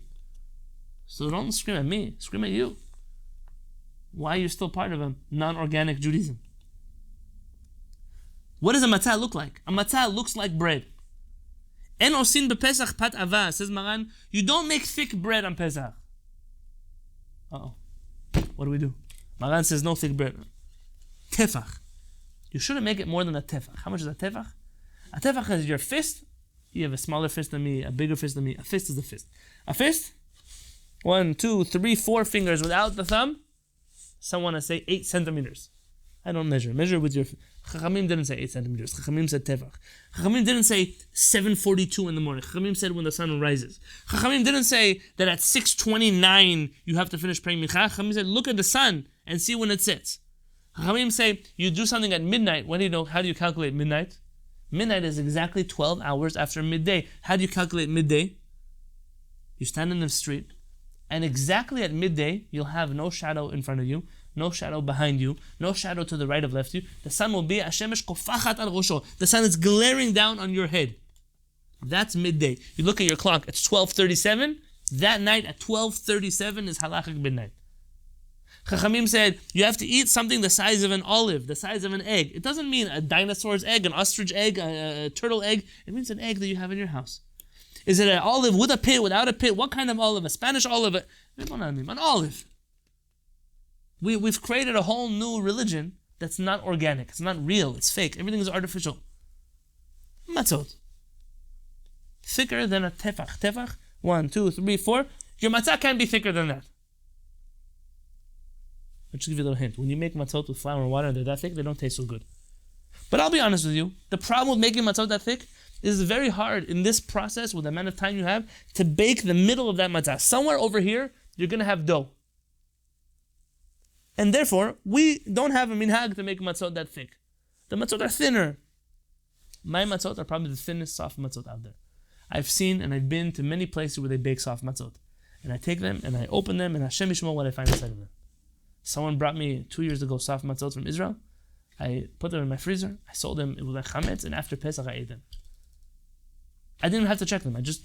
After I checked them, I was happy Baruch Hashem that I did that. You want to be careful with your soft matzot. As thin as you can while still being soft. Mine are mamash, if you go to the store and you ask for a flour tortilla, like that, that's how my matzot come. That's how you should make your matzot. You make it a little thicker, fine, like Allah, fine. I'm not going to be against you. The crackers that they crunch on are not bread. Rikikin dakin. Rama is going to say that here. Oh, look, I skipped the Rama. Rama right before this said, "V'yesh la'asot hamatzot rikikin." You should make the matzot thin crackers. V'lo pat ava kashar lechem. And don't make the matzot thick like other bread. Min hashamayim, I skipped this. Ki en harikikin memaharim lachmitz. Because the crackers, they don't become chametz very quickly. That's correct. They're not bread. So, Maran and Zayin says, don't put whole eggs inside of the bread. You might not have seen this, but there's a Sephardic food where we put a hard-boiled egg inside of the dough. It's part of how it's served or it's cooked. And Purim is a minhag in many communities to do that in North Africa. That egg that's already cooked, some say you're worried about moisture coming out. It seems like you're worried about something getting in the way of the dough fully baking. Dinei afiyat hamatzah. Taf Samech Aleph, chapter 461. Just a few halachot of how you bake the matzot. The oven, tanur shofim bo chametz, the oven that you're baking chametz, or the utensils. You have a stovetop and a skillet, that's going to work great. You have to be machshirid. You want to use it for chametz, or you get a new one. What's wrong with getting a new one? You want to make sure that it's not just clean, but it's machshir. You heat it the whole way through. The way you used to do it is put coals all over it, and that would heat it up. So this is not relevant to our ovens. Some places they will put new flooring into the oven. It's not talking about your oven, it's talking about their kind of oven. Here, Halacha Gimel, this is important. So what makes a matzah chametz, aside from time? What are you checking for in station number 8 or 9? Matzah shene'efet ad she'im porsin ota. A matzah that was baked, that when you split it, when do you split it? Once a matzah cools down, you can't really do this test anymore. You split it as soon as it comes out of the fire. Once you split the matzah, en chutin nimshachim mimena. There are no strands of dough that come out from it. Yotzin ba. That matzah is kasher and you can use it for your seder. I'm a little machmir about this. I don't like things that feel doughy or look doughy or are doughy. It should be baked. It's better for you to bake it a little bit of a lower flame and let it fully bake through than to burn it on each side. You have to get the image of an Ashkenazi matzah out of your head. It's okay for your matzot to be light colored. We're not racist against light matzot, but it should be fully baked. And when you open it, it's not dough. It's baked bread. It can be thin. It should be baked bread. So the Ramah is important. Should be careful not to take it from the oven before it's baked to keep checking and put it back. Maybe you could come to chametz before it's fully baked. Here it's important when you're baking in your house. Don't do what you do at home when you make scrambled eggs or something. Don't turn on the stove and then put down the pan and then put down the dough right away and let it heat up with the pan. Make sure the pan is hot before the dough goes in. You need to make sure that on contact it heats, because you don't want to help the chimutz process happen by letting it sit there when the pan is lukewarm. It's a practical, important thing to know. Sometimes the matzot come to me and I still feel they're hot and I'm standing near the oven and I send it right back. That's a calculation that I make, but really once it comes out of the pan or out of the stove, you shouldn't deal with it anymore. Just cut your losses and go on to the next matzah. A good businessman once told me, don't fall in love with your merchandise. There are people that do garage sales. And what are they? They have something labeled for $60. Someone comes, I'll take it for 50. No, I want 60. I'll take it for 50. Okay. He walks away. And at 8 o'clock, when you close your garage sale, you're still stuck with $0 because you didn't make the $50 from that sale. Say, I'm cutting my loss on this matzah. The next one is going to be for me. Your matzot don't have to be huge. Don't use up all your dough. You have to make a small matzot. And each matzah, you calculate each one on its own. What about soaked matzot? I'm not dealing with this. Okay, hey is an important halacha. What happens if you have 2 matzot in your skillet and one comes out chametz and one doesn't? Literally, imafu chametz im matzah. If you're baking tortillas, pita, while you're making matzot in the same pan, what happens if that? Shomu shamayim. What would happen in the world today if we would tell them that we did such a thing? That we had lunch and we were baking our pitot with the matzah factory, they would lose their minds. Lo nesra ilim ken naga'a b'chametz. It doesn't become asur unless it touches the chametz. There's no fat that comes out of the matzot. There's no flavor that miraculously comes out of the air. They don't affect each other unless they touch each other. And what happens if they touch each other? V'notel mimakom shenaga'a kedei netilad makom v'hashar mutar. Let's say your chametz and matzah are stuck together. What do? You just cut off that part that's stuck, and the rest of the matzah is mutar. So if you come to your house, you find out you only have 3 matzot for the seder, and that matzah, or 1 matzah for the seder, it's your way to fulfill a biblical obligation, and some fool, put it in the same bag with your marshmallow fluff challah. And now you find the piece of your matzah is stuck with a challah. All you do is you cut off that piece of the matzah. You make sure that it doesn't have breadcrumbs on it. You take it home, and you do the mitzvah of achilat matzah. Don't be so scared. What they tell you in the world about chametz, if only they took diseases as carefully as they took chametz. The Ramah mentions here a certain minhagei Ashkenaz. Matzah shnitkapla b'tanur, a matzah that gets folded over in the oven. It happens a lot. You put it down, you didn't realize, it folded over. Yes? Udvuka, achen sholet shamesh. Or there are matzot that are stuck together and you could tell that in the middle the fire is not baking it well. Osrinota tocha Pesach. If you're baking during Pesach, we don't deal with that. Avashar matzot b'tanur mutarim, but the other matzot in the oven are mutar. V'kodem Pesach en le'sorach mekom dibuka. And before the Pesach, you just cut out that part that folded over or got stuck. That's an important thing to know. And even though maybe that's not a mandatory halacha, but I'm careful about this. The matzot that flip over, if I can't separate it and look inside, I won't put that matzah in a bag and send it out. If I would eat it, different story. Matzah nefucha b'mtziata asura. Says the Rama, matzah that bubbled up in the middle is forbidden. What does it mean that matzah bubbles up? That's why we make holes in those matzot. There are two different opinions among the poskim. One says it's like a pita. Have you ever seen a pita be made? You put it in the oven and the whole thing, it goes from being flat and it inflates like this. It becomes a beautiful bubble. I don't know how to bake it. I have a friend who's a pita baker, but I don't know how to do such a thing. That could be a problem of chametz. The Ashkenazim would get rid of that pita. But there's another opinion that says it doesn't have to be that grand. It could even just be a little bubble, like an air pocket that pops up, and that can make the whole matzah, which is another good thing of having a thin matzah, because the chances of matzot bubbling when they're very thin is very small. There are no bubbles over the matzah, and you can easily make holes and see that it's fully baked inside. Ensure that it's fully baked inside. Rama says if matzot fall one on the other, you put it in the pan and the other one falls upon the other one, you have to use your judgment if that's considered like a doubled over matzah or not. Okay, din mei perot. What about using fruit juices with the matzot? Really, right now, I would love to go through halachot, but it's not relevant to the way you're going to bake matzot at home.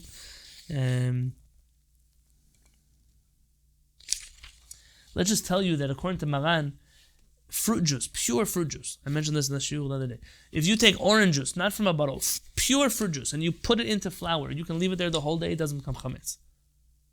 Ashkenazim wouldn't do it.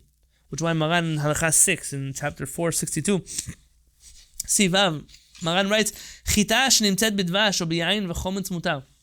If you find a grain of barley in your honey or your vinegar, a grain, in your honey or vinegar or your wine, it's okay. Nothing became chametz. Don't worry about it. Imagine you told them that. Whoa, what do you mean you could have this? Wine is not kasher for Pesach. First off, I've never met the wine yet that's not kasher for Pesach.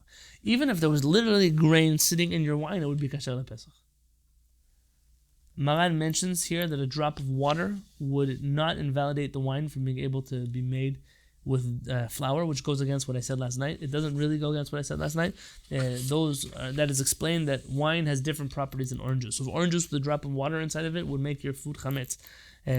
But wine, that in the early steps of the wine process, that water just becomes a part of the wine and is considered mei perot the whole way through.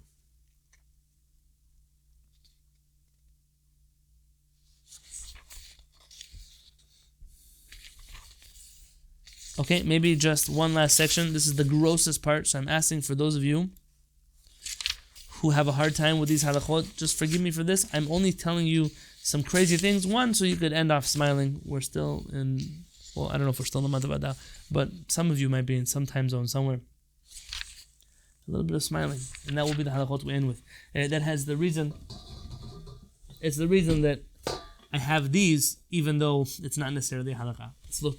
Maran in chapter 466, and with this we'll be done, and I'll take questions from everybody. Im harok umei raglayim v'domav machmitzin. What about bodily fluids? The fluids that come from a person's body make dough chametz. I thought you can mute me right now if this is going to bother you. I'm sure my mom already logged off. Lo yil'os adam chitin. You shouldn't chew grains v'yiten al gabei makato mipnei shen machmitzot. This is like an old school band-aid. You chew some grains and you put it on your wound so it covers it. Okay, sterility on a different day. Because that becomes chametz, sharok machmitz. Your saliva can make something chametz. That's why when I'm sifting the flour, I ask, you know why these people, they talk and they talk and they talk. I don't want your spit in my flour. Hygienic reasons, and also because it can become chametz. Is it a chumah? Absolutely. But it's a real one. It's mentioned in Shulchan Aruch. Hanuten seorim lebehemto matzah behem ri. Okay. Sak malek kemach. A whole sack of flour. Shnitlachlach mizeat hachoma mutar. That got wet, damp from the sweating of the wall. You know, the wall gives off a certain moisture. It's permitted. V'yesh osrim, some say it's not. Naflu ma'em al kemach.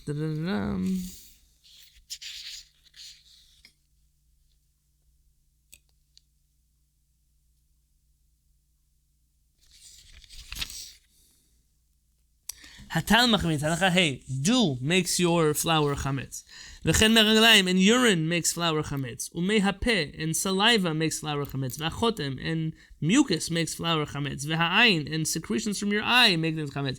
V'ha'ozen, anything that's coming out of your ears. Go see a doctor if things like this happen to you. But those all will make flour chametz. Aval dam, but blood, the chalav, says the Raman, milk, v'ze'at adam, and sweat, eino machmitz, does not make things chametz.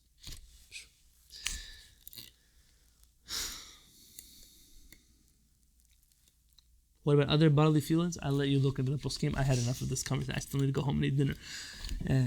If my mother is still here, she'll be upset that I'm eating dinner so late. Vav, halacha vav. Kemach shenafal alav delef afilu kol hayom. You have flour and water is dripping on it. The whole day it's dripping on it. Eino balidei chimutz. That flour does not become chametz. V'usheh hadelef tored b'li hefsek. That's if it stops non-stop. The water is non-stop. And as soon as the leak stops, you got to throw that flour into the fire. And if he's not sure if it was consistent dropping, not.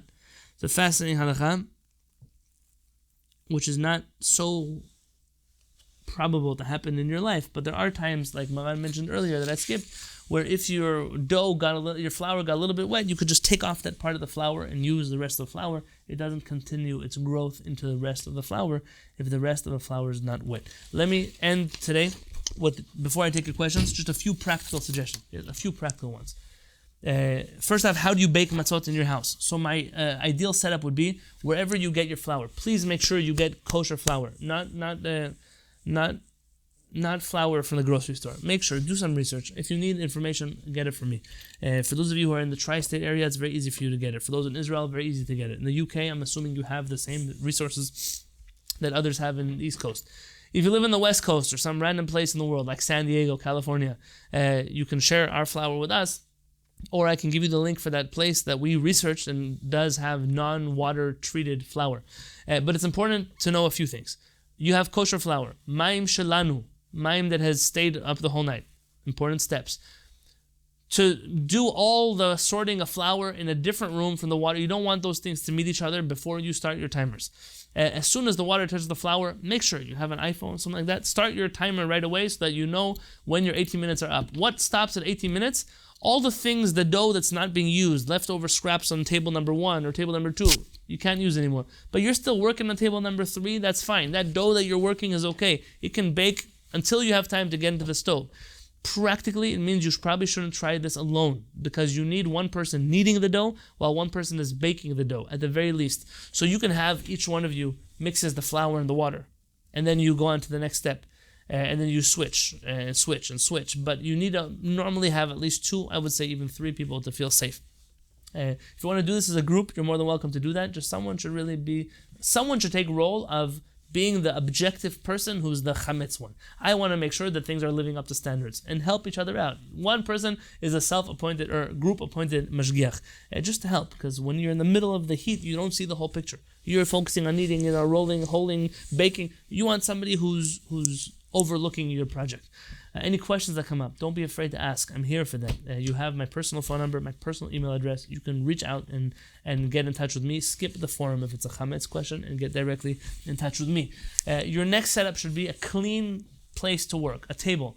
Plastic works well for some people. Stainless steel is even better. I don't know if you have such a thing in your house. You want to make sure to avoid surfaces that have cracks or crevices. So avoid tile counters. If you're going to work on a tile counter, maybe put down a roll of aluminum foil so that you can clean between each run of your matzot that you're going to do. The person who's kneading the dough and then rolling them and then putting them in the fire, make sure the one who's dealing with the fire is not dealing with the raw dough before it gets to the fire stage. Don't rush. Work slowly within your time frame. That's the best thing you're going to be able to do. And at the end, you want to make sure, bake your matzot thoroughly. Don't try to get the black on each side look. It's not going to go well for you. You can burn a matzah on each side. You open the middle and it's still raw, and then chaval on your time. Bake a little bit lower heat. No oil, no just flour, water in a pan. A non-stick pan would work great for you. Some of you want to do other ways. You have a fancy barbecue where you can do that. That's also up to you. Some people know how to make pizza doughs and barbecues. If you know how to do that, kol hakavod. And ultimately, make sure that once the matzot are done, you keep them all together so you can take challah from them. with soft matzot, the trick in my experience is to take those matzot and to put them directly in plastic bags that you can seal them so the moisture doesn't leave them, freeze them right away while they're still soft, and then before your meal, about 30 minutes before the meal, just take it out, leave it in the bag, and it will defrost on its own. You want a little bit warm, heat it up on top of a warm pan, not on a plata directly, on a warm pan, and they'll come out tasting like Gan Eden. And when all the other people are crunching on crackers and breaking their teeth and doing what else they do, and rolling a Hillel sandwich, you'll actually be rolling a soft matzah at your seder exactly the way Hillel Hazaken did. And if I might suggest some other things, make sure you clip your nails so no dough gets stuck. You don't have to. It's hard to clean under your nails, so make sure that your clothes stay clean. Wear an apron, 2 aprons. Buy a few disposable aprons. Switch between them so you're not wearing your flour apron with a new batch of dough. You want to just be smart, common sense, not to cross-contaminate. In the food industry, they've been writing labels on the back of many allergen-specific foods, and they say, even though there may be an allergen warning, we take great pride in our measures against cross-contamination. Be proud also. Be like Trader Joe's, or one of those companies that's very proud of their non-cross-contamination measures.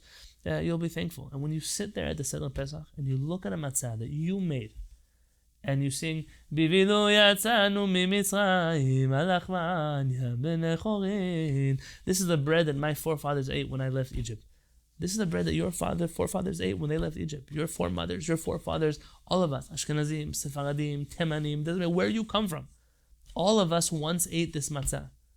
Because it can't be that we went out of our way to make crackers instead of we didn't flop our recipe that much. And there's something special about restoring Jewish traditions back to their original place. Aside from the ownership it gives you over your Judaism, aside from the fact that you are probably from the few people in the Jewish community who've ever taken a shiur before Pesach on how to bake your own matzot. Who knows hilchot matzah? All the Jews know that they can't eat chametz. Who knows what they're allowed to eat? Who knows how long you can make matzah? Who knows? Go ask your friends. The next day, we don't need your house because there's no aluminum foil on the counter. Ask them how thick a matzah can be according to Halacha. What do you mean? It can't be thick. Exactly. You're an Am Haaretz, and we learned something.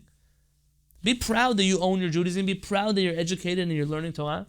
Ultimately, though, there's something special about returning things to their previous splendor. Eliyahu Hanavi tells us, "Veheshiv levavot al banim velev banim al avotam," that when Eliyahu Hanavi will come, he'll return the hearts of the children to their parents and the hearts of the parents to their children. There'll be a return to an organic way of life. No longer will youth rebel against the elders. No longer will elders disown their youth. There'll be a world in which the whole world is free through a Pesach. You could sit at the Seder and say, this is the bread that my forefathers ate in Egypt. This year I'm here. Next year I'll be Ba'arad Israel. I will be in the land of Israel. Here we are slaves. Next year we will be free. My blessing to you and to all of us is we should free ourselves of all of the fears that we have to own our Judaism, of all of the naysayers around us that are simply trying to oppress you because their Judaism has been silenced and oppressed for so long, and they are not yet self-aware enough to deal with it. And B'ezrat Hashem, by restoring this Jewish tradition of baking your own kasher matzot in your own homes to teach your families and your children how to do this and your grandchildren how to do this, will merit to see the Yom HaGadol v'Hanora v'Heshiv levavot al banim v'lev banim al avotam. Thank you for learning with me tonight. B'ezrat Hashem.